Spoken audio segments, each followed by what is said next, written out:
Welcome to the tutorial today, and I'm going to be taking you through puppy pose. I quite like puppy pose because it's like a tamer downward dog, and also if someone's got any issues with their knees for child pose, then puppy is also an alternative. So let's go through that. Oh, I've got hiccups. So if you have blocks or books or anything that's more or less the same size, you may want to use that. You don't always need it. It just depends on your shoulders and all that kind of stuff. And you may need a little pillow or a cushion. So we're going to come down onto all fours. Okay. So with the child pose, the bum's down. So the weight is distributed by the heels. So if you think of the center of gravity, the hips are there, so the weight's going to be there when you come down.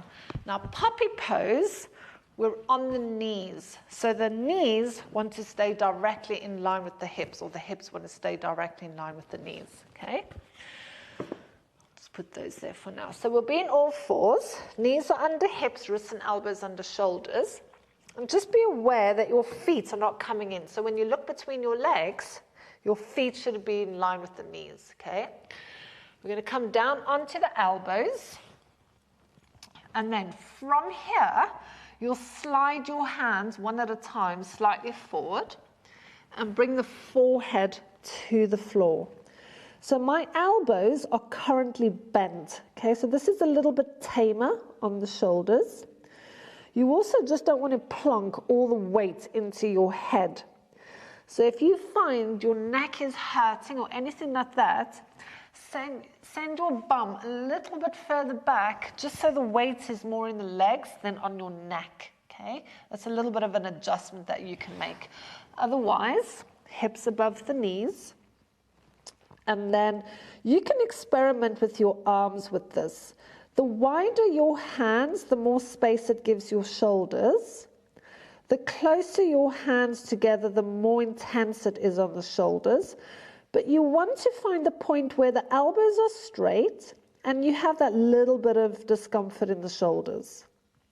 Now, some people are really flexible in the upper back, so they might even be able to get the nose to the floor or the chin to the floor. I tend to just work forehead down. Now, what I want you to do is push gently into the floor with your hands, and imagine you're going to drag your hands back and see if you can feel what your shoulder blades are doing. So it's quite an active position, this. And then you can release it. So tummy is drawn in, heart is going towards the floor, reaching your arms forward, gently pushing into the hands, and then activate. So relaxing your legs and your bum, and then slide one hand under your shoulder, and then the other hand.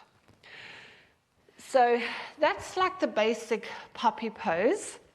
You can make it a little bit more intense. Now, if you've got super mobile shoulders or you want to work a little bit more into opening up this area around here, you can pop your hands onto blocks. So again, your knees are under the hips, come onto the elbows, and then you'll pop one hand. Just be aware, like this mat's a little bit slippery, that you don't just slip away and then smash your head on the floor. Yoga is quite a dangerous thing, so take your time. Most injuries occur coming into poses and out the poses, rather than the actual poses themselves, so just be aware. So now when your head's down, you can see my elbows are much higher off of the floor, which means it's really opening up the joints, the shoulder joints, so it's quite intense for me. I haven't got the biggest range of motion in the shoulders. And again, you can have that little push into the floor. Imagine you're trying to drag the blocks closer to you. You can feel how everything tenses up slightly. And then to come out of that, back up again. So, like I said, puppy is quite a nice variation if someone can't lean into a child pose. Sometimes my ankles hurt. I have hurt my ankles before. And if I do too many child poses, they do hurt. So sometimes I'll come into a bit of a mixture between a puppy and a child. So the bum will just be higher, but at least it takes the weight off of my ankles and it puts them into the knees. So you can have a little bit of a mix, a mishmash between a child pose and a puppy pose. So that is puppy pose. Yeah, it's not a hard thing, and I really like, sometimes I like to start a class in a puppy because it just gives the shoulders a chance to expand. And that's it for your tutorial. Take care.